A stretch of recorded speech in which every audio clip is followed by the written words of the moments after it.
Good evening, everyone. I hope everyone is doing well today.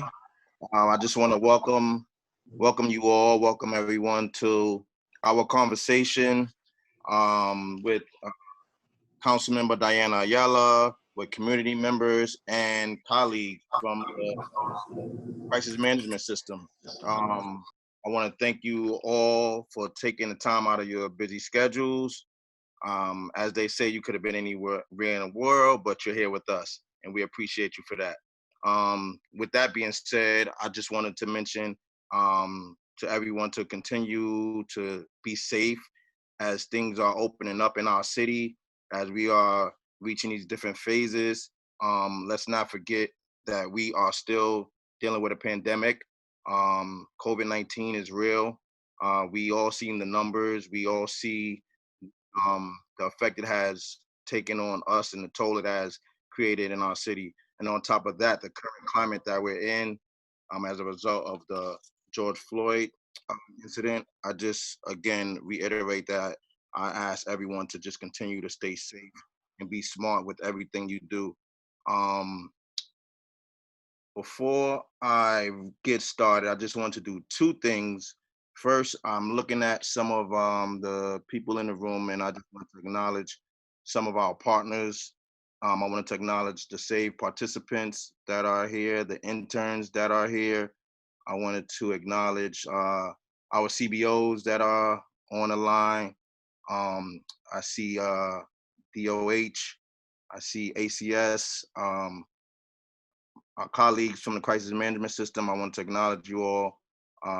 And then the next thing I wanted to do is just take a brief moment to remember those that we lost to gun violence. As we know, this is Gun Violence Awareness Month. I just wanted to take a moment to just remember any and everyone that we have lost to gun violence from any communities that we come up from. So I just wanted to just have a brief moment of silence for that.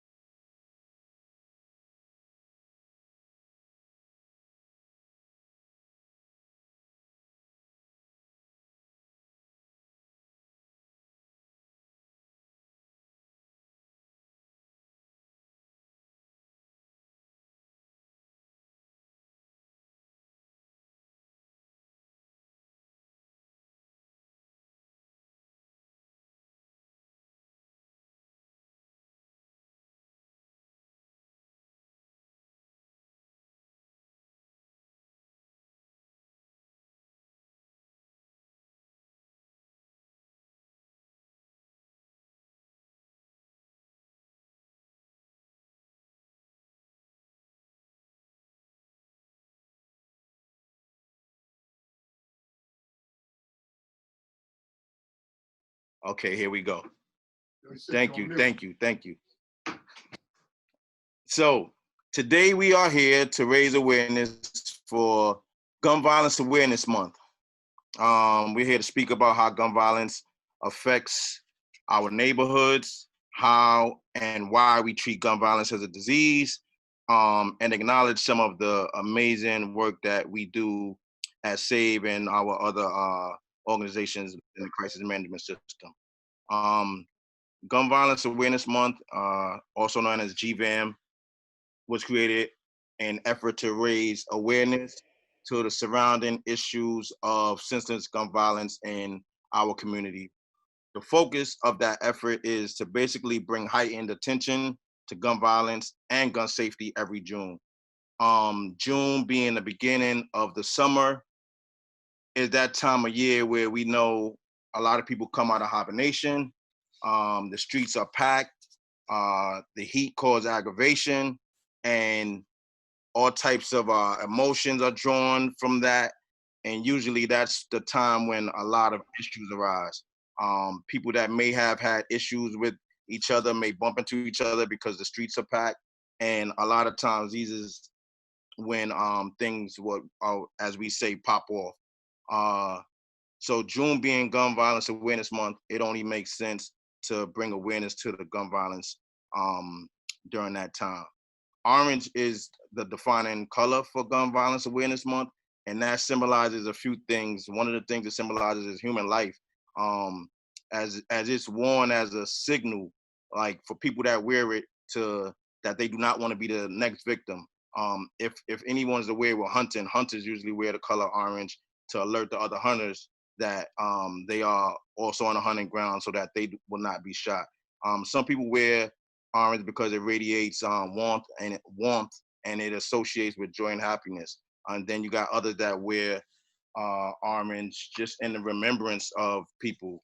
So there's so many different reasons why we wear orange, but again, it's just to bring attention to Gun Violence Awareness Month. And I want to just speak a little about SAVE before we move forward with the program. For those that may not know about SAVE, we are one of the 22 care violence sites that's in the crisis management system that's in the New York City throughout the 5 boroughs. Uh, what we do is we go into the roughest neighborhoods where violence is high, particularly gun violence is high. We try to shift the paradigm. We go into these neighborhoods and we us being credible, more than likely to be neighborhoods that we are very familiar with. We go into these areas and we detect and interrupt conflicts. We do that by preventing retaliations and mediating conflicts that may have occurred already, and sometimes potential conflicts. We'll mediate them and try to come up with a resolution that doesn't result in any type of violence. We also identify and treat the high risk. Often, what we do is we identify these high risk individuals that we know are prone to be involved with violence, and we try to get them to change their mindsets. We offer them resources. Our parent organization, GOSO, it has a ton of resources, and other partners that are on this line help offer these resources for these youth that we target. We know that we can't ask our youth to put down guns and not be a part of gangs and not be a part of this negative behavior without having something positive to offer them. So we know that it's a it's an effort of like having resources for them and having that resources to be able to present it to them while we're discussing why they should change their mindsets and why they should change their ways of thinking. And then our ultimate goal is to change the norms of the community. How do we do that? We get into the community. We do a host of things with the community, from community events to participant events to just squashing beefs and trying to change the negative to positives. So SAVE is currently working in Jefferson houses, Johnson houses, and Wagner houses, all in the East Harlem area. And if anyone is familiar with those developments, we know that they have a history of violence in those developments, and it is highly needed in those areas. SAVE is out in the streets day in and day out, nights. It's like we work around the clock. We don't stop working. Our work is never done. Our office is located at 91 East 116th Street, and we are in the community. We are the community. We are the voices of the community. We are the faces of the community. You can catch us in any housing development, even outside of the 3 that I just mentioned, and we're trying to like make sure that no violence occurs. We're trying to make sure that people have opportunity. We're here to uplift our community. Save is like I wouldn't never consider ourselves police, but we are police in our community. Just to give a little facts about gun violence, we all know that gun violence can create a cycle of violence, and that's why we consider it a disease. Uh, Perfect example is like if I'm upset about whatever, anything, any issue, I can pass that energy on to people that are, my friends, people that are my family, people that care about me. I can pass that energy on, and then we can all be upset about an issue that they may not even know what the core of the issue is. And then, let alone if I was to react, then I may have it may be a domino effect, and then I can have a bunch of people reacting because of me being angry about a situation. Gun violence has a psychological effect. which includes anger and disassociation. That's kind of what we experience in East Harlem now. I'm sure all of our East Harlem residents can relate to that. There's a lot of disassociation. People from housing developments aren't able to go into other housing developments just because of where they're from. That's one of the things that we're trying to change in East Harlem. Also, gun violence is more concentrated in African American communities, and it disproportionately affects young men, particularly young African American men. Most people that are impacted by gun violence, they experience stress, anxiety, depression, PTSD, and then these effects actually can extend to their friends, people that may have witnessed the gun violence, people that love them, their family members, and an entire community for that matter. Like, and this is why we say it spreads. Like, it's so easy for it to have a ripple effect. So without further ado, like, I'm going to bring up our first speaker, and I'm gonna speak some more. We have a host of some great speakers that's gonna speak today, and I will first like to bring up this woman that we have worked closely with for years. Not only does she support SAVE, support what we do, I have had opportunity of working. We have had opportunity of working with her on numerous events. I actually consider her a friend at this point. Her leadership and her commitment is like it speaks for itself for the East Harlem community, for South Bronx and the East Harlem community. And without further ado, I will bring up to the stage our council member for the District 8, Diana Ayala. The floor is yours. This is the stage, right? Can you guys hear me well? Because I'm having a little bit of difficulty with my speaker this today, and we weren't able to fix it. Can you hear me? Yes, I can. Yeah. Okay. Good. I'm using the headphones. So I'm learning, guys. I'm learning. I'm a little bit, tech challenged. But I wanted to thank you, Omar, and I wanted to thank, obviously all the members of SAVE and GOSO for putting this together. This is a conversation that I love to participate in because gun violence has always been a part of my life and continues to be a part of my life. And so it's something that I didn't look to become involved in, but, had no other choice than to become a representative voice, right? To be able to share my experiences. But I'm so proud of you guys, and I'm so happy that we were able to have this resource in this community because it's desperately needed.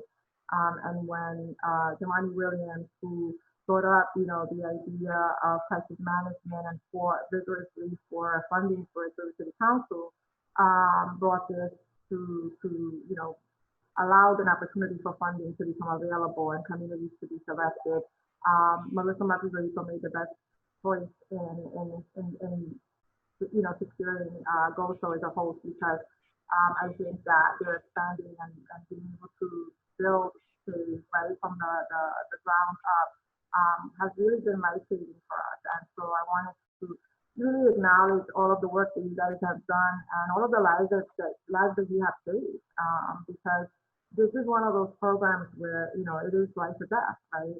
Oftentimes. And we underestimate, we see you guys on the street and, we say hello and we hang out at barbecues, but it's really, meaningful work, it's deep work, and people don't really understand just how serious the nature of your work is because you all seem so cool.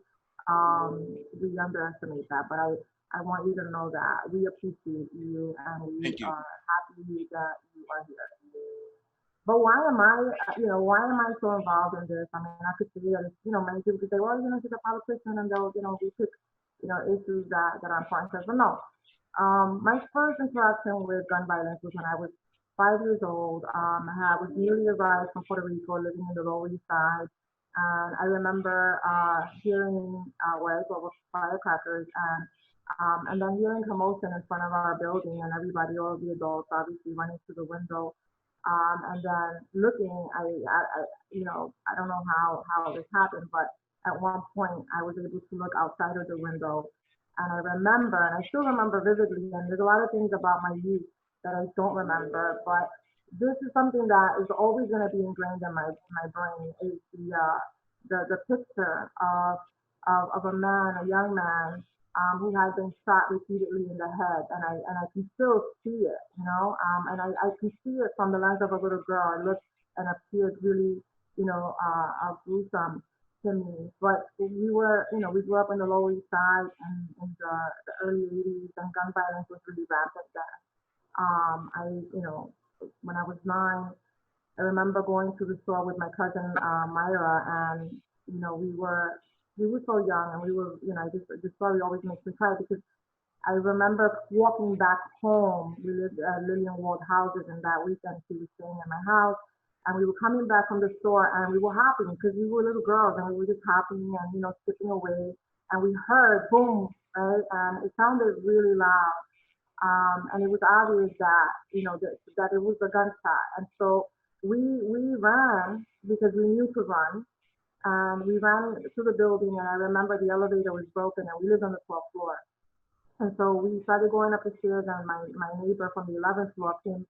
She was running behind us, and she was all dirty. And you know, she said that, you know, somebody just got shot behind the schoolyard. There was a party, and a young, you know, boy, and she mentioned his name, and I didn't recognize the name because it was like his street name, and but his sister did, and she said, you know, that's my brother's name. They call my brother that, you know, and we just didn't think anything of it, and we ran upstairs, and a little while later, you know, my mother picked up the phone and started screaming hysterical because he had been, you know, shot and killed with a shotgun, and he was only 16 years old.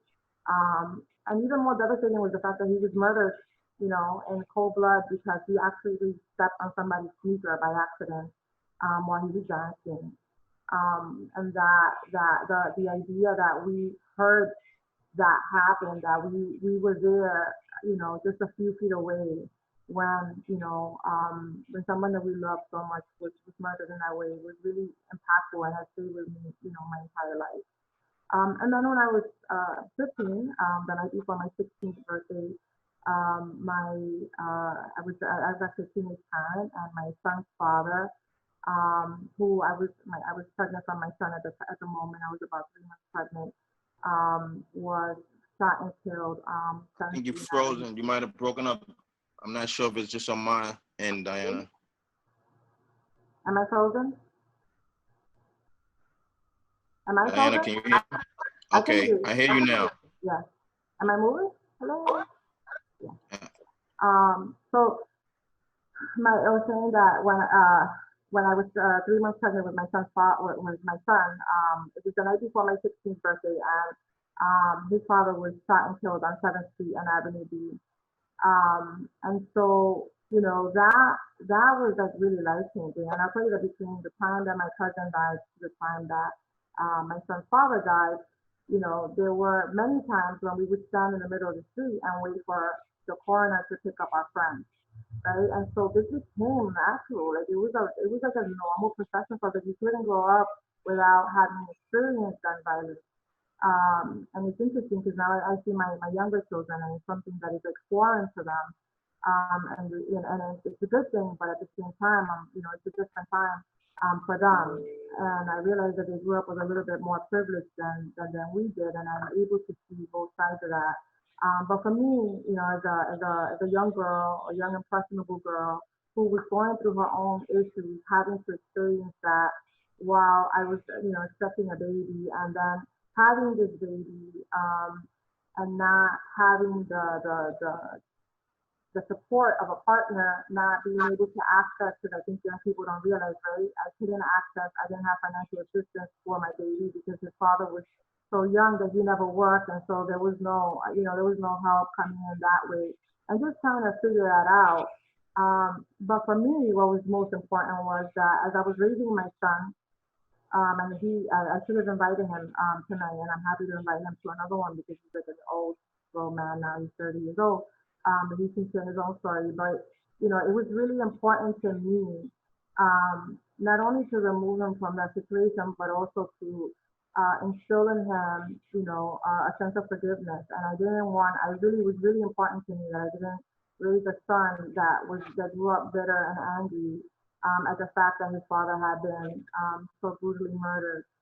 Because he had to still go back, right? When you live in the public housing development, this is, generational. My family still has the same apartment that we grew up in, and my son lives there now, right? And so you don't escape that. This is like, people that knew us when we were growing up now know him, and so this is a constant, conversation that he's having. And for a long time, when he was a teenager, people would try to entice him and say, like, listen, the guy that killed your dad came out of jail, and we have to handle business. And the fact that he was able to kind of, say, like, listen, no, and that he was able to not, allow his emotions over what had happened take over, right? Because it could have been easy. It could have been easy for him, to say, yeah, I'm down, and he didn't do that. He didn't do that. And I think, as an older, person now, I'm able to kind of look at it from a different perspective. And it doesn't mean that it doesn't hurt me, and it doesn't mean that I'm indifferent to what happened, but I'm looking at it now from the lens of the eyes of an adult, and realizing, what happened that day, and that this person, right, who at that age seemed like this horrible, murderer, was a 17-year-old boy. He was a 17-year-old boy that happened to be outside one summer, and this other kid who happened to be, my boyfriend at the time, was, I don't know, that day he decided he wanted to pick on him, and he tried to grab his chain like he was going to take it from him, even though he wasn't going to take it from him. It was kind of like a joke around the crew, right, around the guys, the boys, they can press each other. And so this kid becomes upset, and they get into a fist fight. He gets punched in the face, he gets knocked out. And now he leaves the situation in the middle of the day, in the summer. Everybody saw what happened. He was humiliated. He couldn't let it go. It was eating on him that whole summer.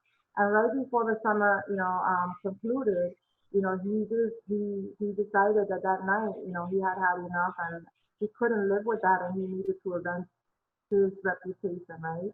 And I look back now at that, and I feel bad for that 17-year-old boy, right? Because that's a lot of our 17-year-old boys. We get involved in the streets, and then, one situation, as Omar mentioned, right, emotions get in the way, and that could be life-changing. He was arrested. He did 7.5 years. He came out. I hope that he was able to, do something good with his life. I've forgiven him. But it doesn't change the fact that you still have a young man that lost his life unnecessarily, right, for something that could have been probably resolved another way. That you have a son that was never able to meet his father, right? You have a mother who has to leave her son. I, was so young that, I was able to kind of, continue, and I remarried, and I had other children, but that will always be a part of my life, right? And you cannot separate the two.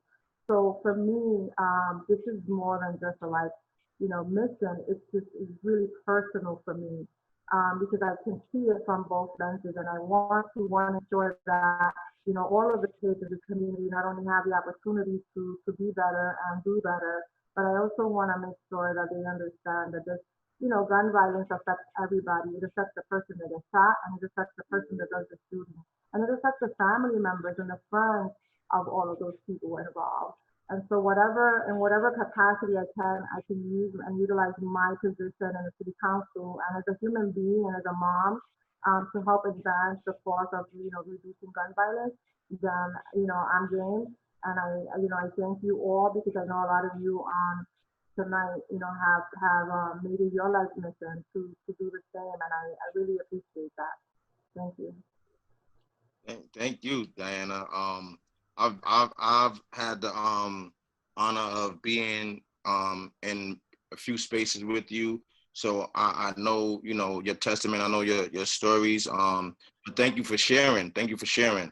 And that just shows that, it gives more of a purpose, and it gives more of a reason to why you are 100% in support of what we do at Save.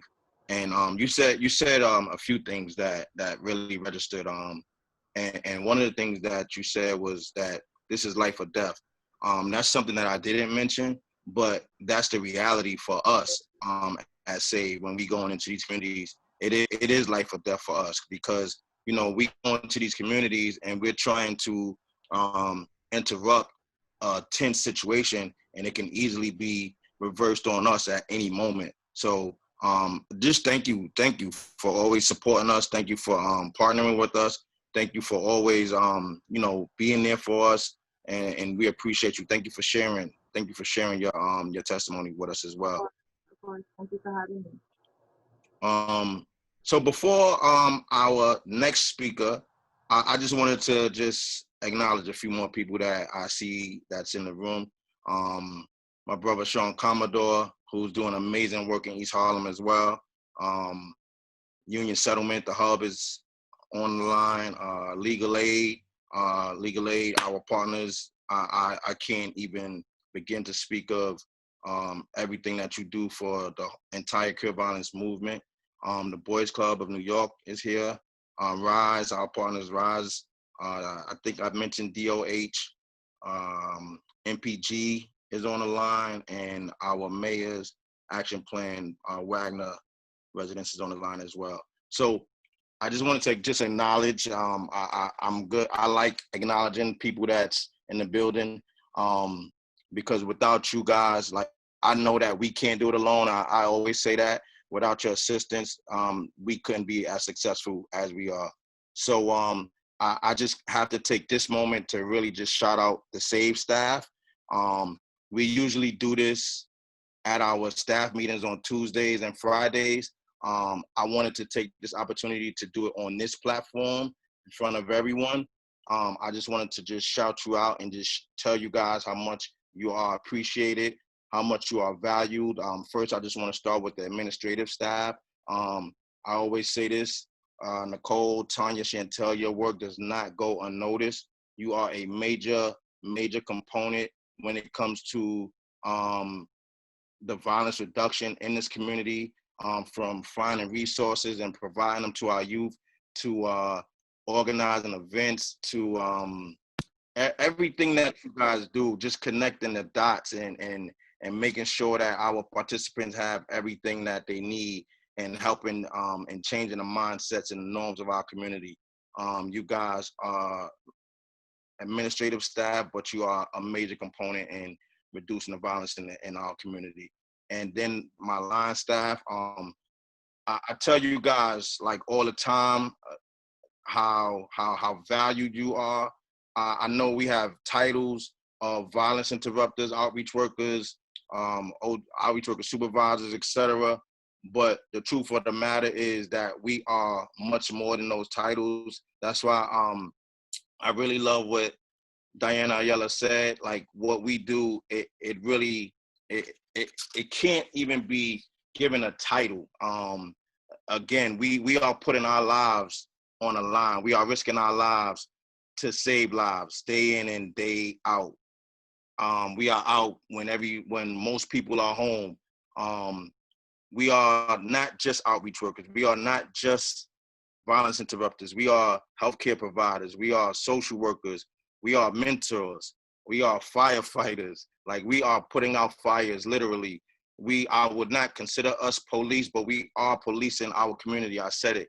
And we are heroes. We are heroes. This work that we do is heroic. We are risking our lives. We putting our lives on the line. And, we don't have any guns. We don't have any bulletproof vests.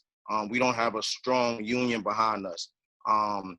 And, up until now, things are shifting. And I think that, we are getting looked at in a different light. And it took for some things to occur for that to happen, but we are getting looked at in a different light. I think at once we were being looked down upon, and that's changing, that's shifting. And we was being looked down upon maybe for some of us because of our past.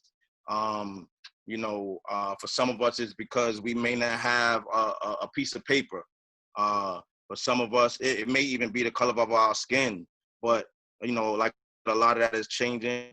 And I just wanted to just acknowledge you guys for the work that you do. Technically, although we are scheduled to work 5 days a week, we don't have any days off because this work doesn't stop. There's always something going on. And if I call you, or if anybody from the community call you, you guys are picking up your phone all types of hours. Your commitment to the work, your commitment to the community, your commitment is appreciated. And I just didn't want to go on any further without, shouting you guys out. It's no amount of dollars that can really compensate you guys for the work that you do. And you're really putting on for your community. You are your community. It's so much I can just speak to. It's much bigger than just not just, but it's much bigger than combating violence. It's we're being asked to be out there in the pandemic and give out PPE. We're being asked, which we're doing 3 days a week at this point. We've given out thousands of masks and gloves and hand sanitizer. We're distributing food to the community. We're doing so much outside of combating the violence that all plays a part in uplifting our community. Anytime I call on you guys, you rise to the occasion. Whatever it takes, we go above and beyond. We on Rikers Island doing work in the hardest and most dangerous housing unit. And it's not that we're just there. We are very effective. When we were there, we were very effective. We all know the results of that. We're in juvenile detention centers. We're in schools. And again, I just say the work don't stop. Our workload is always increasing. And countless times you guys are just showing me over and over again that you are dedicated to the work. And I just want to tell you that you are appreciated. So with that being said, our next speaker, this woman, I'm going to let her I'm not going to let her introduce herself. I'm going to introduce her, but this woman, I can't really, I don't have enough time to say all of the wonderful things she is doing and has done for SAVE and the entire crisis management system. There are so many people that's behind the scenes that make this machine move, and this woman is one of them. She's the executive director of the Office to Prevent Gun Violence, Mayor's Office of Criminal Justice. We are grateful. Like, I know I speak for all of us, not just SAVE, but every cure violence site. We are grateful to have you in our leadership. In my opinion, and it's not just because you have East Harlem ties, but in my opinion, you are the epitome of like an amazing woman. You're kind of flawless. I don't even know if that's possible, but like every time you speak, you impress me. Everything that you do for the movement is impressive. And without further ado, I would just like to introduce to the stage Ms. Jessica Mofield. Oh wow, Omar, that was really beautiful. I feel very, very grateful and very, very humble for that introduction. Definitely have flaws, but I think when you have incredible partners like the SAVE team, like Cure Violence Global, like the rest of the members of the crisis management system, and the leadership and advocacy of Councilmember Ayala, it makes my job a lot easier when we're talking about uplifting the voices of Black and Brown people and really shifting the paradigm of what public safety looks like. Omar, you pointed to it. I'm a lifelong New Yorker, but I'm very, very grateful to have the experience of growing up in Jefferson Houses 322. My grandparents moved there from the South in 1960 and remained there until they died in 2018. And I think East Harlem is just a place that accentuates the beauty of Afro and Latin culture in a way that is not defined or sensed in any other place across New York City. And I think, when we talk about you know, our contribution to the space as Black people, as brown people, as people of color, you have to recognize that, you know, the power of our narratives is so important. And Councilmember Ayala, I was very, very touched just by your openness and sharing, because your story is, unfortunately, it's so common, you know, to Black and brown women when it comes to gun violence. We are mothers raising sons without their dads, not because they don't want to be present, but it's because their lives have been taken. You know, girls growing up without their dad, you know, that is a narrative that was very, very true for me. And I think, you know, regardless of, you know, your titles, regardless of your background in education, regardless of the accolades that you have behind you, what you have that's most important is your truth. And a part of that, you know, and I don't share this often, is, you know, while I was actually in grad school, my father was shot. And I think while I'm around these other people and I'm supposed to focus and be in this academic space, and knowing that, you know, being one of the 5 Black people, let alone Black women or women of color in that space that has to process that, knowing that my peers wouldn't be able to understand is so real. And I think that's the issue that we have with a lot of our young people, where there isn't enough safe spaces for them to share their stories. But, you know, through the city's investment in SAVE, and again, I know you gave your team the biggest shout out ever, but if I can continue to echo those sentiments, I will. You know, Omar, your leadership, you know, with Javon, with Nicole, with Shaquela, and everyone else on your team, made me feel safe when I used to go and take care of my grandfather, knowing that I got off for work at 10 o'clock at night. I'll go to Sam's, get a slice of pizza, and walk home knowing that I was safe. Because in the event that anything happened, I knew I had you all to call on. That was everything. And there's a lot of young people that now have that same point of access, that same point of reference, that same point of safety. That's so very important, you know? And also when I think about the culture of just Black and brown people, period, like the narrative of our contribution to the city, this nation, and the economic infrastructure of this world is everything. And I think for the city to make that investment, you know, to continue to build your capacity, so that when we talk about, you know, who owns power in community, it's centered in you all. You know, when we talk about, you know, having resident stakeholders, you know, I see Cheryl, she's saying that she's a SEPTEP member, you know, crime prevention through, you know, environmental design. Those things are important, because in order for us to care and see our communities as healthy and vibrant, we have to feel safe. So those things go hand in hand. So, you know, grateful again for the advocacy for, you know, Councilmember Ayala to have additional funding poured in through the Rikers Points of Agreement. We can't continue to build jails and not other opportunities for our young people. I think what makes the crisis management system very, very special is, you know, a lot of times when we hear about opportunities for young people, it's always framed in the second chance, but you all provide the first chance.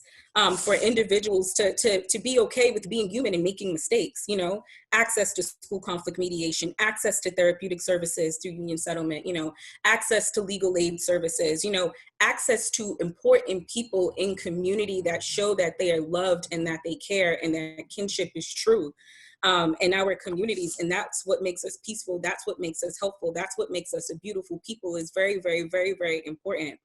And I know that, you know, the work in East Harlem is not just the work of one entity, but it's a collective of other partners and other people on the ground that's committed to the same mission that we all have. And when you talk about, you know, the social distancing work and handing out masks, and when you talk about the violence prevention work on the ground, all of those things go hand in hand, because we recognize and understand that gun violence is a symptom of poverty. It's a symptom of inequity. It's a system of structural racism. It's a symptom of the complexity of our own history of violence towards each other.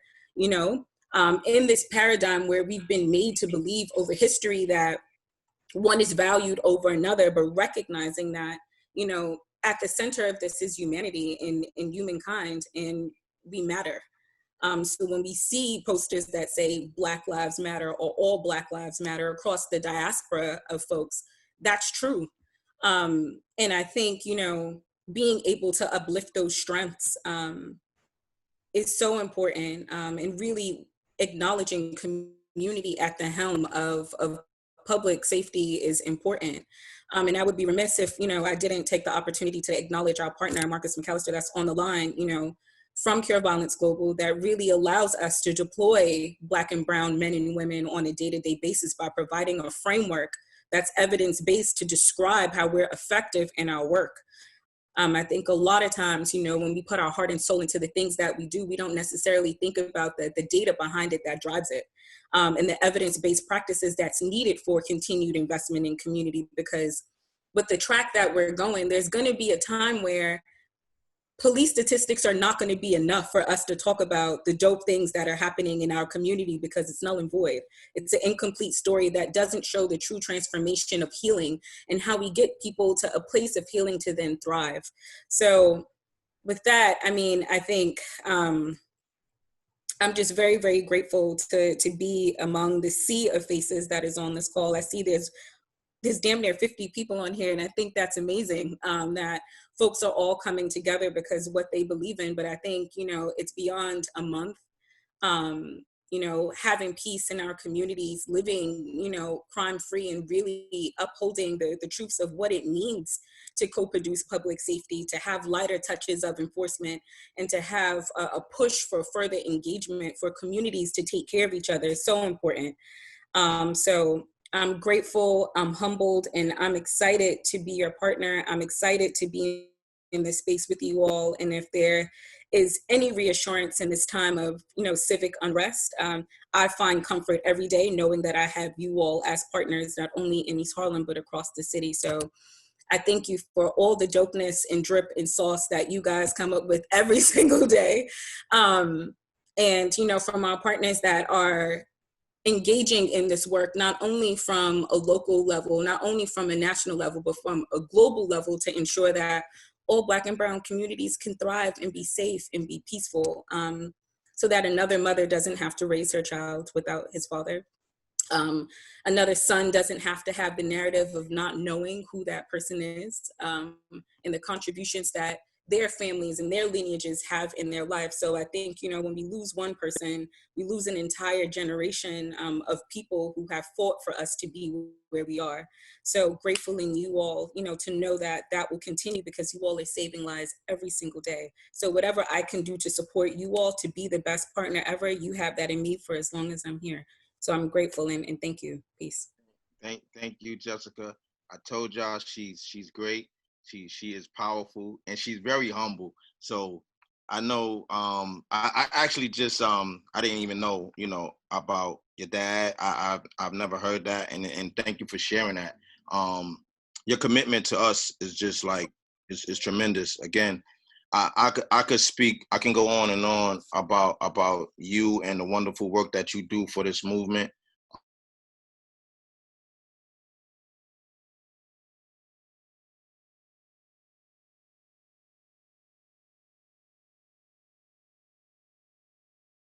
Like thankful and grateful of me asking, and I felt the same way. I was like, yo, she said yes, because I'm sure you're busy. You got a million things going on. So again, Jessica, I thank you for everything that you do for this movement, for our communities, and it's much bigger than me. It's much bigger than Save. Like you said, it's the entire New York City.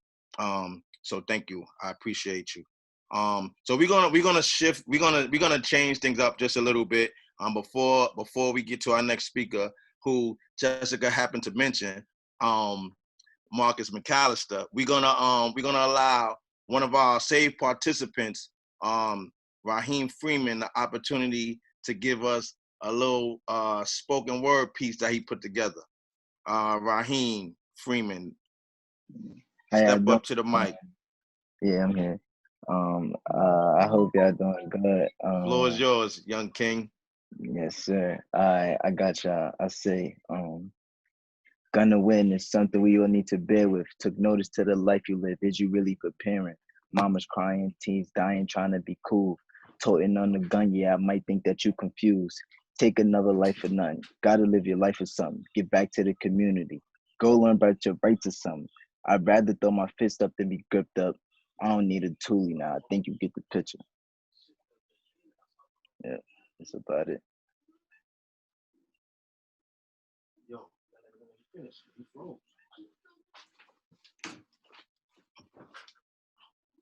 So, unfortunately, I didn't hear a word of what Raheem said because my internet is acting up inside the office. But I see the clapping, so I'm sure it was good. I actually heard it prior to us starting this event. But Raheem, thank you, young Ra, and I hope you all enjoyed this. So now I have this just in, right? We have another person that wants to do some spoken word. This next person is he's a part of the wonderful Save staff. He's our outreach worker, field supervisor is what his title is. And he goes by the name of Pat Grace. Pat Grace, step up to the stage. The floor is yours, King. James Pat Grace, the floor is yours. Hello, you can hear me? No. You can hear me? Yeah, all right. So I had a conversation with this wise man, and he said he was having a conversation with white America.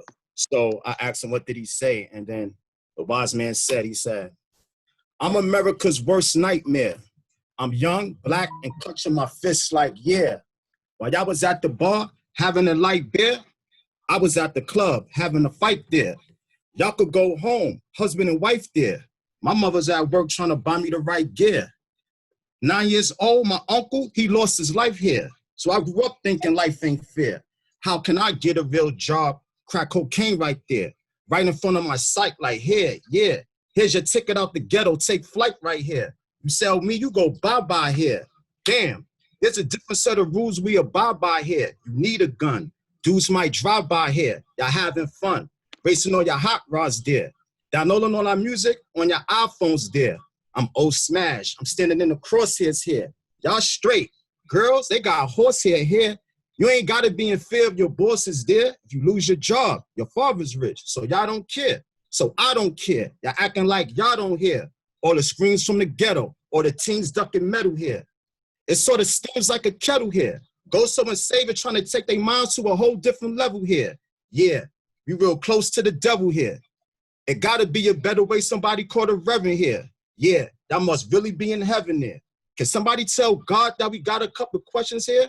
My little cousin never got to see his 7th year, and I'm so used to pain, I didn't even shed a tear. All lives can't matter till Black lives matter. Thank you. Wow. That was, you see the applause. That was deep. So Pat is like the epitome of the American dream. I mean, he had to come up in a very difficult environment, and like he said himself, he's been a fighter all his life, and he has brought his talent and creativity to GOSO and Save. So Pat, you know, we appreciate you, King, and you know what you do is unparalleled. You just impressed me, man. I was surprised by that one, Pat. I wasn't expecting that. So we're gonna move right along, right? As we approach the 7 o'clock hour, we have someone else that is gonna speak to you. This brother is phenomenal. When you hear of queer violence, some people don't know that queer violence is not just in Harlem. It's not just in New York City. Queer violence is actually global. So that's why it's titled CVG, Queer Violence Global. I've had the pleasure of just being in the same room with this brother right here. He's very sharp. His story is his story, and I've heard his story. I know the amazing work that he has done. I will definitely let him speak to that himself. But again, Save, Cure Violence, it goes much further than New York City. And I'm gonna allow him the opportunity to speak to that. So next up is the International Training and Implementation Director of Cure Violence Global, my brother, Marcus McAllister. And thank you, Omar. I appreciate that, brother. I appreciate my sister, Jessica, very much. And I appreciate everybody. I'm honored to be with you all today.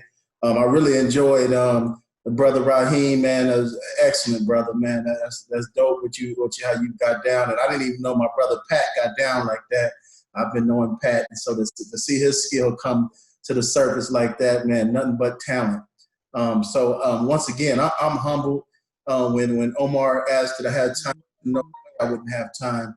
I have so much respect for Omar and his team, and just Omar as a manager and leader. He's such a professional individual himself, always been just so professional and always laid things out properly. And whenever I called on Omar, he was there for me and when we needed things. So I thank him, and there's no way that I wouldn't participate. And I'm real, you know, for me, when I think about New York City, he mentioned, you know, Cure Violence. I've been pushing Cure Violence, been a part of it, worked on every level of the organization now going on 17 years. So it's been my life. I've been married 19, so I've been married to Cure Violence almost as long as I've been married to my wife. And, you know, it's been ups and downs. It's been a lot of stuff. And, when I think of New York, and I was looking at the press conference the other day with the mayor there and everything that they're doing and CMS and just all the groups and stuff. I mean, humbly, I said, man, it just makes me so proud because I was involved with the site in New York City when we only had 5 locations. So when I think back in my mind over 10 years ago, when we only had 5 sites that were operating, doing the work, and when we were like barely funded. But, you know, I remember talking to the early groups when we came there to start this thing and do trainings and stuff, and just knowing New York City and knowing the hustle and bustle of New Yorkers, how they don't mess around. And, you know, they weren't going to allow this thing to just be like a one and done, like, unfortunately, some of the other cities that I worked in haven't figured out how to keep the sustainability. But it all boiled down to the great work that they did. I mean, because it's all in the work. I mean, they did such a good job early on. I could just think of early on that Crown Heights was doing early on, and East New York was doing early on, and Staten Island, and that's back when we were all called snug sites, when we were funded by the state at first. And so when they got the city council members, and someone mentioned Jamani and a variety of other Councilmember Ayala, pleasure to meet you, sister. Hope that I get a chance to meet you in person. I've definitely been wanting to meet more of the council members that support this movement in much as possible whenever that time comes about. But just to see the growth, I mean, here we are now, New York City, 11 years later, 20-something sites later now, you know, knocking on almost 30 in a heartbeat. And not just that, doing great work. You know, that I love about this movement, and anybody that really knows me and has been with me or I've traveled, we have sites, as Omar mentioned, you know, for those that might not know, you know, we have sites all over the world, DC, Baltimore, Philadelphia, Kansas City, Trinidad, South Africa. And, you know, it blows my mind when I was an interrupter myself, roughly about, 15 years ago, and we were only operating in Chicago at the time. No one could have never told me that this movement was going to expand all over the world like it has. And no one could have, I never even thought that I was going to play a part in building it out, So, I give all honor to God for that, because, the thing that I was about to say about anybody that knows me, one of the things that I love about this movement so much, and this might shock everyone, it's not that the program stops shootings and killings. I mean, that's not what I love about it so much. That's something that we just do. It happens, we're good at it. But what I really like about it, and I'm fortunate because I get to travel and meet all the new staff. I mean, like, man, I love what it does to the staff, because I'm a prime example. I mean, this thing changed my life. I was in and out of jail, 10-year sentence, almost went back again, almost could have did life myself, been involved in gangs, did a whole bunch of things in my lifetime. But here it is today, I get a chance to be on calls like this, present myself in another form, Even if you look at the back of me, I'm in my new office at my home, all the plaques you see on the ward are from New York City. I look at them, I'm so humble. Those are all New York City acknowledgments that I have gotten over the years from various Senate and Congress individuals in the city of New York. Every one of them is representing New York that you see behind me. It's almost like that was my home. I lived there quite a bit. I was there all the time. But I just really what it did to me, what it did to Omar, what it did to Pat, what it's done to so many. I could just go on and on because I know so many of the people that's doing the work. And that's why whenever I would go to a city, and if I'm trying to get them to buy in, I don't want to look at that this model is about to just stop the violence. Look at the people that you're about to give an opportunity to. Sometimes that's not said enough because we are changing the lives of a staff that normally would have thought that there's nothing else to do. All I ever did was hustle and sold drugs. The only job I ever thought I could do might have been a 9-to-5 flipping burgers or something, right? And that was almost embedded in my mind that either I'm gonna sell drugs or I'm gonna do some job that has no substance. So when Cure Violence came about and I found myself falling into it, it had so much responsibility that it gives the staff, so much responsibility that it makes us feel good about ourselves because it's bigger than us. It's bigger than me. It's about the people in the neighborhood. When I train, all the people that I'm training, that your first participant is your brother and sister right next to you because we're stepping out on faith that this is something that we can do and make a difference. I've seen it, and I know so many stories that I've been able to. Last week I did a training with St. Louis, or 2 weeks ago I did one with St. Louis, and I'm so excited for St. Louis to finally launch a Cure Violence site. Next week we're going to be doing Atlanta. I'm so excited for Atlanta, but I'm so excited for the individuals that I sat on their hiring panel and they're excited to give back to their communities and give back to areas maybe where they might have been the ones taken from the community or even enabling the violence or being a part of it. So now we find something that strengthens us and allows us to give back in a way that we never thought we would do. This work, like I mentioned, has taken me to South Africa. I never would have thought that I'd be on C-SPAN and I'm saying this humbly, and I'm not saying it not to brag. I'm saying, look what God can do, and look what he can do to somebody that has a background and a record. And he hasn't just done it for me, he's done it for so many people. New York has some of the best. I'll be the first to say, we have Cure Violence sites all over the country, but New York has some of the best staff. They are just so phenomenal and intelligent. I just watch them. I'm in awe about how they get down. Matter of fact, New York is always taking things to the next level.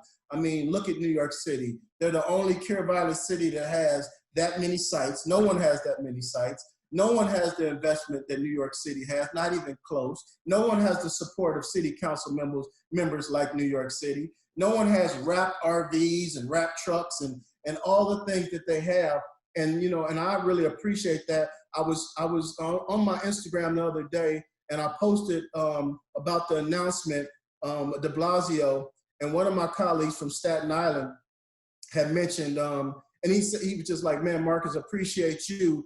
A lot of this couldn't have took place without you in the initial team. And I told him I appreciated that statement, but I told him that we're all in this together. And at the end of the day, New York has made Cure Violence look very good. We talk about you guys all the time. For many years, we were trying to get cities to buy into what we call a health system. But it was so hard to get the health system going.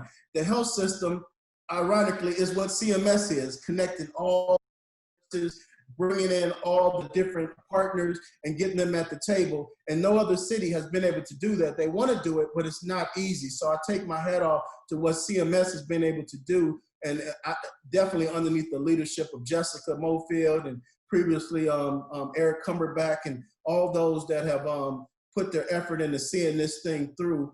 So it's been a phenomenal ride, man. I'll be glad when things open up a lot more because I'm kind of like ready to back to see people physically and be in the flesh with individuals and be there personally. The last training I did in New York just so happened to be, we were in Harlem. We were at the GOSO location, and we appreciate them for hosting us there. And we had a good time. And I would love to follow up with all those that were from the South Bronx and from the other Harlem sites. just a variety of places. But I'm looking forward to it. I know that this thing will pass. You know, we're getting past it, and little by little, the work continues. And I'm so proud of all the sites. I'm glad that Omar, because it's about the people that's doing it, man. I mean, shouts out to the violence interrupters, the outreach workers. I tip my hat to them. I'm not interrupting violence no more. I'm just helping train people to do it. So I tip my hat to those that are still out there in the middle of it. They are the heroes. Joakim Noah of the Chicago Bulls the other day, well, he used to play obviously for the Knicks. I don't know how New Yorkers feel about Joe, but Joe's outstanding. He has such a good spirit. He loves this type of work. Just put basketball aside. And he posted Cure Violence Global on his Instagram story the other day. And I think he might have screenshot it because I had posted the logo and posted the Mayor de Blasio. And I texted him and I said, Joakim, man, you know, I appreciate that you're a real individual. You're promoting this thing. And, you know, he texted me back and he said, man, I respect all that you, when he says you all, he's talking about everybody, all the violence and what you all do. He said, to me, you guys are real life heroes. And I agree with Joakim. You all, you know, and I'm happy to be a part of that group, but they are real life heroes. I'm glad that they're being invested in. I'm glad that they're having the opportunity to show what they can do. And then even in the height of this COVID, which, you know, I was talking with Andre Mitchell a few weeks back, and we were just so elated because since we look at violence from a health perspective, since we already, our founder is an epidemiologist, since we are already using the terms about violence spreading, and we already know what contact tracing is. We've been doing it forever. When Omar and them get a shooting that takes place, and for us to be able to mediate it, we have to contact trace where the root of the violence started. Who's everybody that came in contact with the situation so we can stop it from being multiple retaliation. That's contact tracing in the form of violence prevention. So I think that the world now dealing with Corona and everything that's COVID-19, they're understanding more about violence, I mean, epidemics, how they spread. And I'm believing it's gonna help us out as we continue to push that violence is an epidemic. It spreads, it's a public health issue. It goes from one person to the next. Just as much as people have a mask on, that's the same way you can put your violence on somebody else, and before you know it, they're infected and they want to get some revenge, or they're mad at somebody and don't even know why they're mad at them. They're just going to ride with their homies who might have infected them because they came to them and said, you know, so-and-so on 125th looked at me crazy, and now he done got everybody upset. So next time they see him, then that's how you have some of these just quick senseless reaction. So I just think that that is amazing. And lastly, I'll say, I think it's amazing how, I mean, for me, I mean, I'm telling you, I feel there's such a, like, man, the world now is saying interrupters and they're saying credible messengers. And I love that because we were like in our own little bubble 15 years ago. You wouldn't even heard the word interrupter. You didn't even hear credible messenger or public health approach. We've been trying to push that. Now it's become second nature to anybody. Even if you're not doing the Cure Violence model, you understand that terminology. And I think that's a real great thing. We're all in this together. We're trying to do a great work, and they're doing outstanding work. And so just want to end with just saying, the opportunity, Brother Omar. It's been my pleasure. I look forward to meeting many of you. I know some that's on this situation here, but I'd like to meet more of you. Phil, don't even hesitate if you want to contact me, whoever you may be. Omar has my email and he has my cell number. And so I would like to continue to network with all of you in any capacity. I see my sister Nicole on here. I see so many people that I know from the early days, and just glad to see you. So God bless all of you, man. And we in this together. You know, it is a movement, as the mayor mentioned, and this movement definitely spreads from New York all the way down to New Orleans. So God bless. Thank you, Marcus, my brother. You said so much, right? And one of the things you mentioned is the mayor announcing, you know, how, you know, they're gonna take the approach of allowing, you know, the crisis management system, Cure Violence, to take the front line, which we already been doing.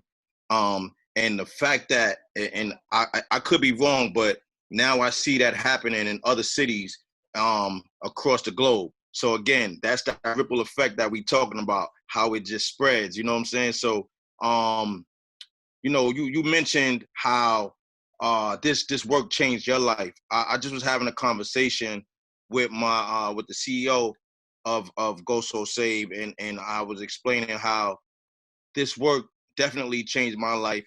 And not only did it change my life, as I'm helping others, I'm still helping myself. You know what I'm saying? Because I am who I am, right? And you know, it's not. It's so easy to go back to who you were, but the thing is, man, we work so hard to get to where we are now, and to continuously do what we're doing. This is also helping ourselves as well as helping others. So again, you know, I salute you, my brother.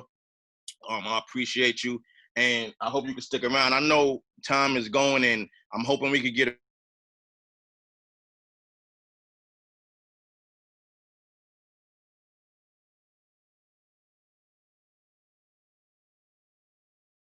really quick.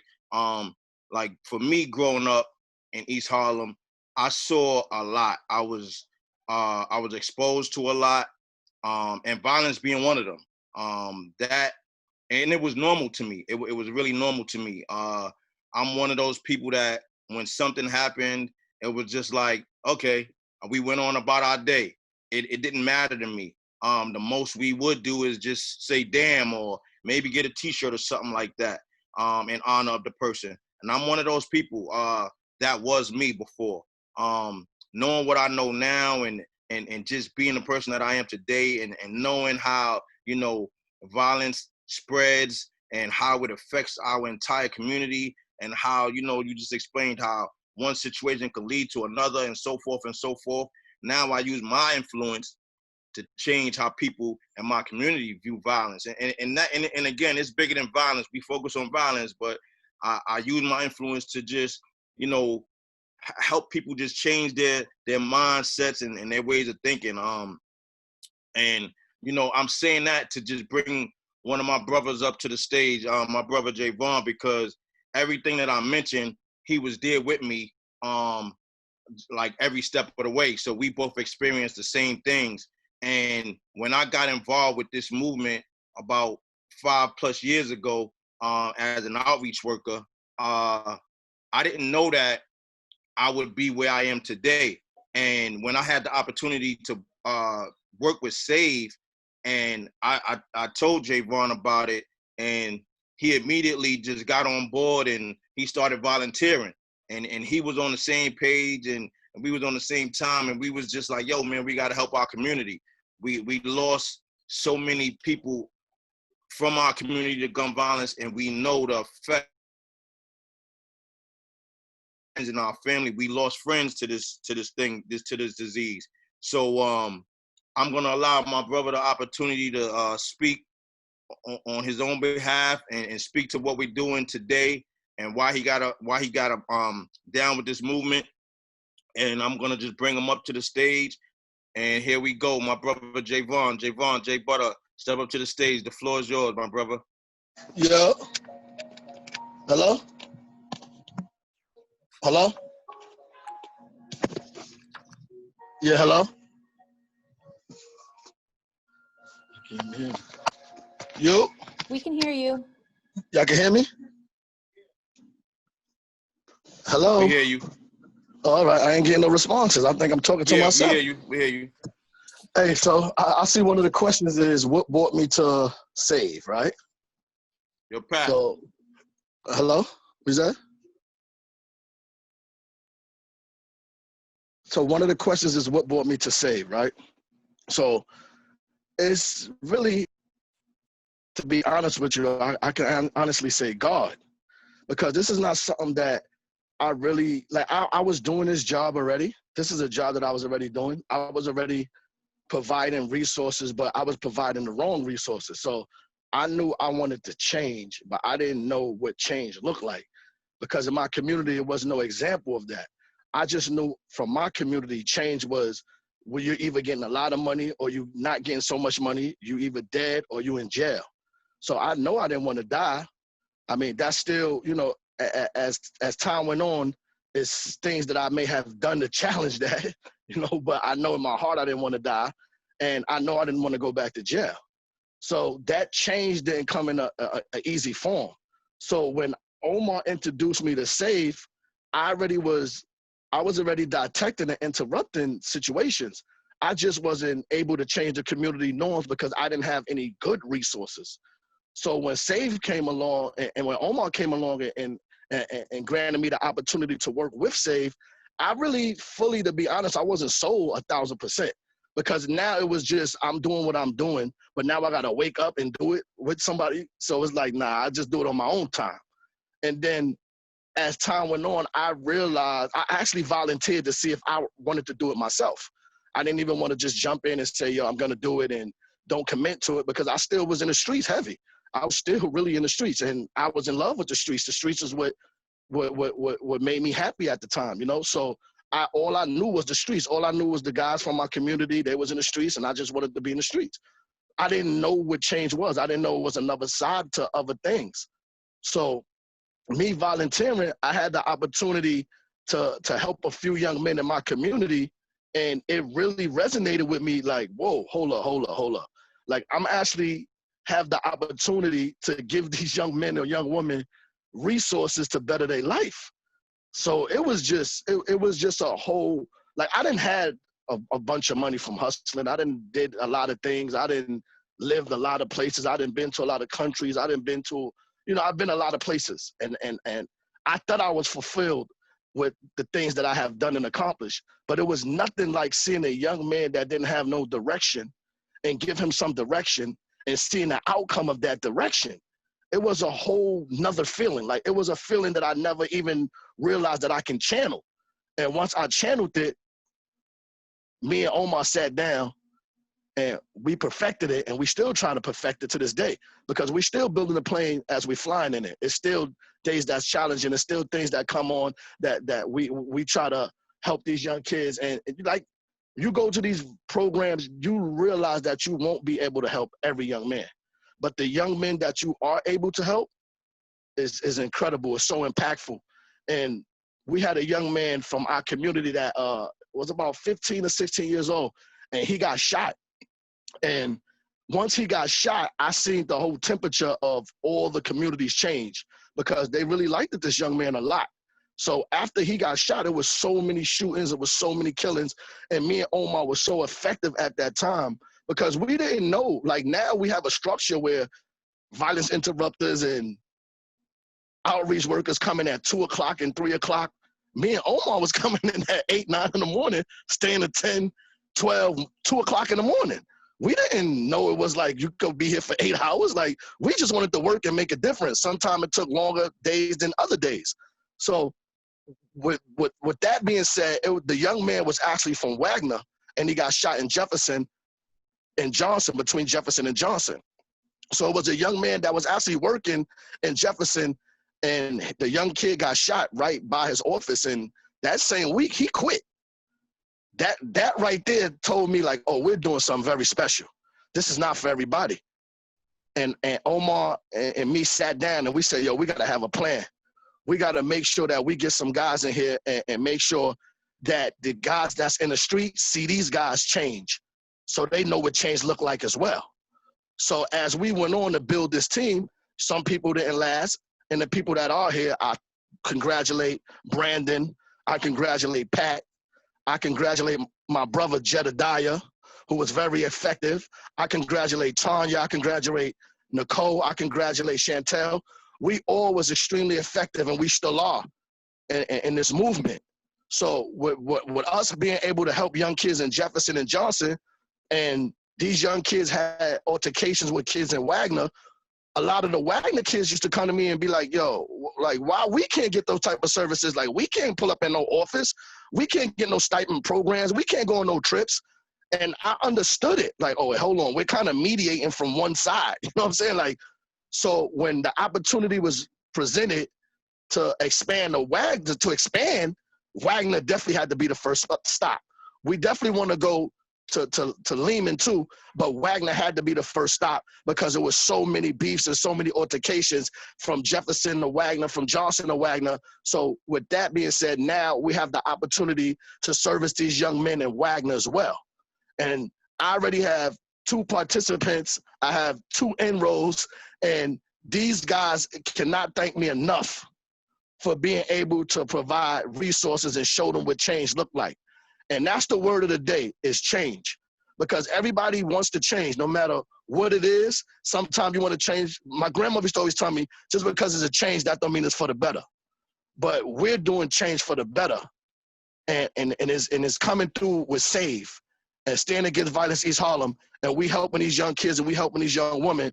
And it's evident because you see these young kids coming here and they don't know where they're going. And once we provide some type of resources, we done had young men that didn't have nowhere to go, no home. Now they have a place to stay. They didn't know if they wanted to stay in school. Now they stay in school. They got job readiness. We provide, we provide a list of things to these young individuals. We give them job readiness. We show them our resumes. We give them clothes when they have to go on interviews. So I just want to say SAVE has been so rewarding to me. It's such a blessing to be a part of SAVE, and I'm growing every day, and I'm challenging myself every day. And I know I'm not here just to be around and do nothing. I'm here to help these young kids and show them that Javon has changed, because I have changed. I have grown.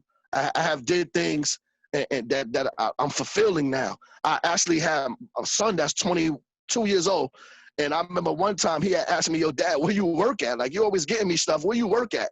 And I was ashamed because I didn't have nowhere to show him. And now, years later, I have an office that I can bring my son to, and he could bring his friends to, and they can see the change as well. So I just want to thank you, Omar, for believing in me. I believe in you. I love the team. I just want to keep growing and keep this thing going positive. Oh man, wait, I got to clap to that. Yo, thank you, Jay. Thank you, man. I tell you all the time. I tell the team all the time. I know I can't do this without y'all. I knew it from the very beginning, your strengths. I knew that I needed you to be a part of this with me. And I thank you for believing in me. You know what I'm saying? I say it over and over again, like, that change is us. We are that change. We working. We're working constantly. It doesn't stop. It doesn't stop for us. You did say that now you work, I think 9 to 5 or something like that, or we don't have to work certain hours. But I'm gonna tell you something really quick, right? I just got screamed at by my wife. I think it was yesterday or the day before yesterday. Even working from home, I was told that I need to start working 8-hour shifts because I work too much. I had to explain to her that this work don't stop, and I don't think she was trying to hear me. So we know, although again, like I said earlier, we may get on paper, it may say 9 to 5 or 12 to 8 or 2 to 10 or whatever it say, but we know that we work countless hours, man. And one more thing, and I want to just say that we've been advocating for that Wagner expansion since the beginning because we knew what it was. We knew that we can't work on one side and not work on the other side. I got a brother on this line right now, Sean Commodore from Carver. Same thing. There's so many issues in East Harlem, and it's like, we know that we could probably fix or put a Band-Aid on what's happening in Johnson and Jefferson, right?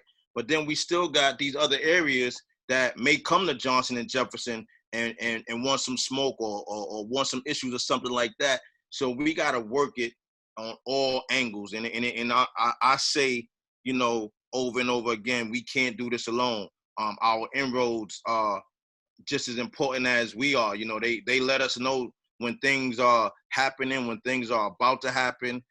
They are very crucial to this movement as well. So I wanted to have a little time for us to answer some questions. I believe there's a few questions in the chat. But before we get to that, I have to introduce this young lady that has joined the GOSO Save family since January. Her being the CEO of GOSO Save, her and I have had a few conversations, and some of our conversations get personal where we start talking about our families. I talk about my wife, she talk about her husband. She spoke to me about her kids, I spoke to her about mine. And what that does for me is that helps create a connection that helps me know that there's a real level of understanding. There's a real commitment to, you know, what I do and what we do, because you know, when you get to sit down and speak to people, and you really get to know someone, and they share, you know, their personal lives with you, you really get to say, okay, this person is about what he or she says she about. And again, just maybe about 6 months thus far, I've had the opportunity of having her as a CEO, and I know we have a lot more meetings and conversations to have, but it's been a pleasure thus far to just have you as the CEO of GOSO and Save, and I want to bring you to the floor so you could close the show, and then we're going to open up for some questions directly after, if time permits. So next up to the stage, I want to have Dr. Jocelynne Rainey, the CEO of GOSO and Save. Thank you, Omar. So it's funny, I'm so glad you said that, Omar, because one of the first things I thought about is that our check-ins are probably some of the most authentic conversations that I have. And I so appreciate having those moments to be able to talk about the work, talk about our commonalities, and to be able to really have really authentic, honest conversations. So thank you for saying that, because that's what I was thinking. I was listening to you and Javon speak. I am not going to take a long time. As Omar said, you know, I started at GOSO January 6th of this year. And as you can see, this has been a really interesting time to start in a role like this.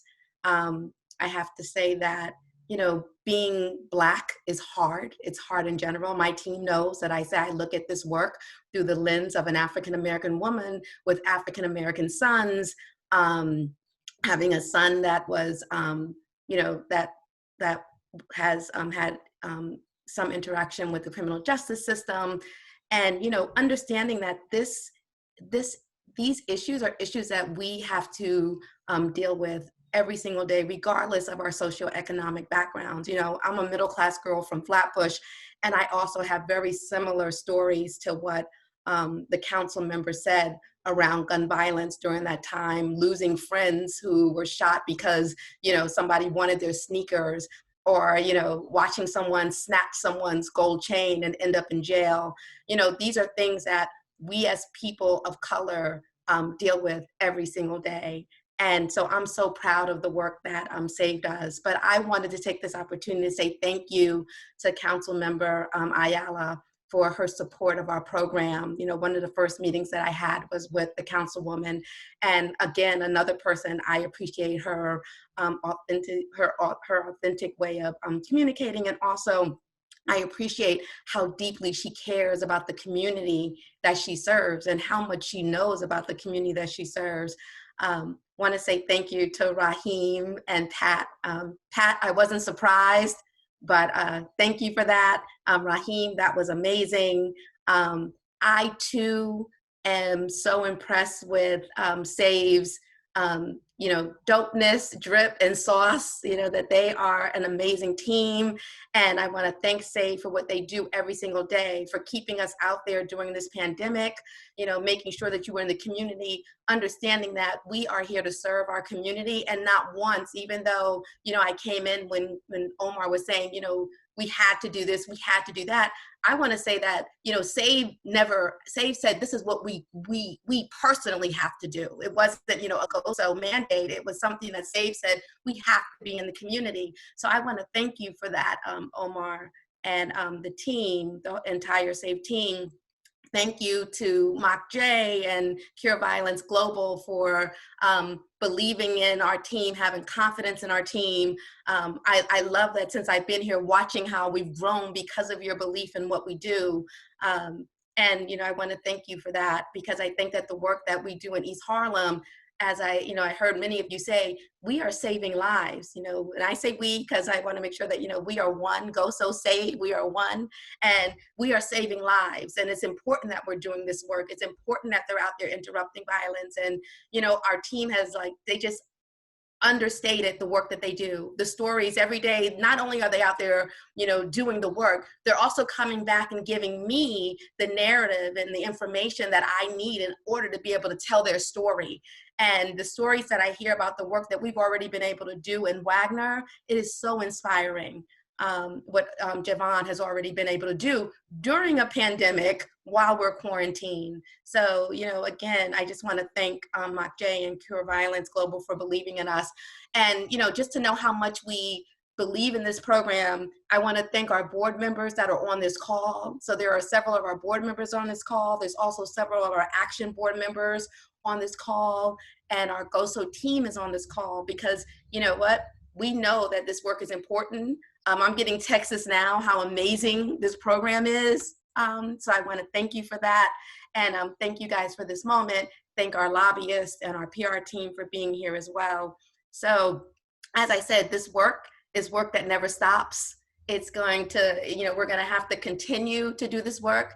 You know, we've all been impacted by this. And until there's a time when, you know, we don't have to worry about our, you know, mothers growing up without their mates, without, you know, their, without sons, without their fathers, daughters without their fathers, until there's a time when, you know, it's not like stepping in a puddle that African Americans step into the criminal justice system.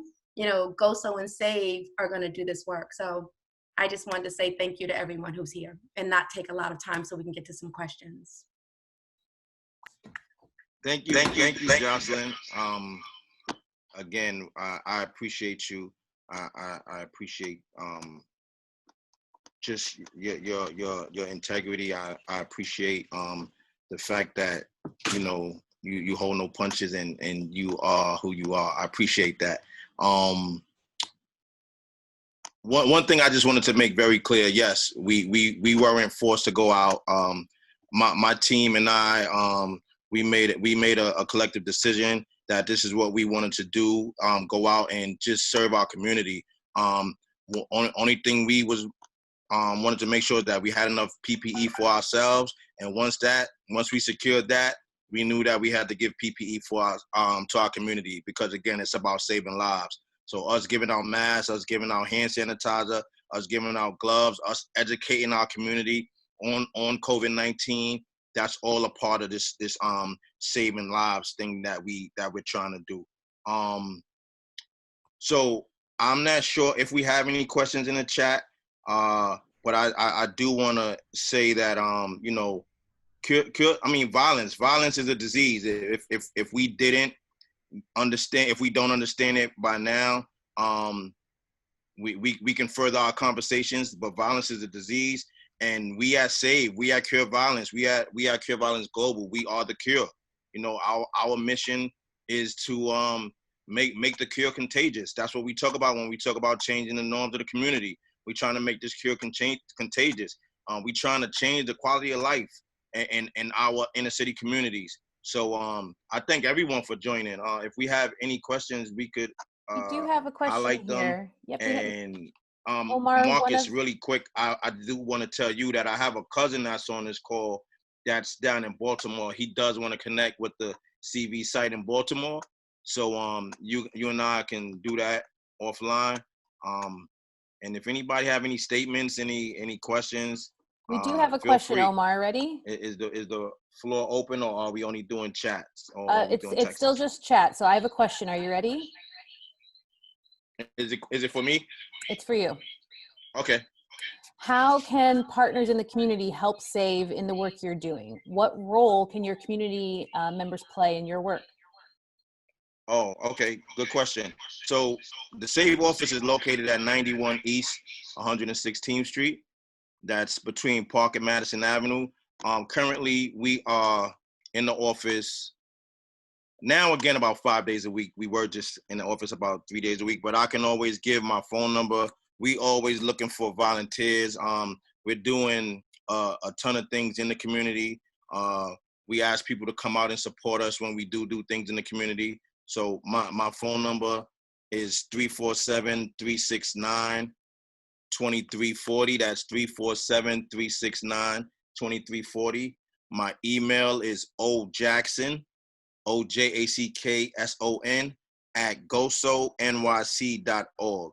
ojackson@GOSONYC.org. You can reach out to me either by phone or email, and I can keep you updated on everything that we're doing, and we can connect from there. And here's our office number as well. So I just gave my cell phone number, but our office number is also listed on the flyer.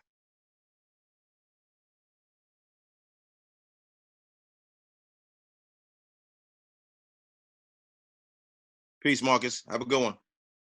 Any other questions? One more question, Omar. Can you hear me?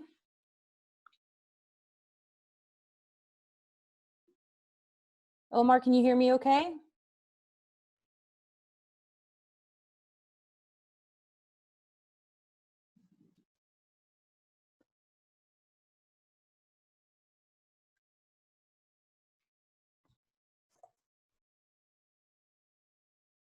Just 1 minute, wait for Omar to unmute. Okay, I hear you now. Okay, great. The question is, what, if any, events might be coming up, virtual or otherwise, that East Harlem community members should be paying attention to? What events or activities would you encourage people to consider getting involved with? Okay, right now, as we're still dealing with this pandemic, we haven't planned any events that are going to be outside at this time. So again, I would just keep in contact with me or step into the office anytime. Well, we're not allowing people in the office, but you can stop by the office or just reach out to me via phone or email, and I could keep you updated on anything that SAVE has going on.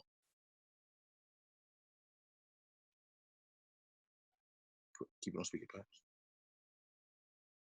If there are any final questions, go ahead and log them in the chat. And of course, you have Omar's phone and his phone and his email. You can email him directly. And we're so thankful to everyone who joined us. This was a really wonderful event. Thank you, everybody, so much. Thank you as well. Y'all take care. Enjoy the rest of your evening.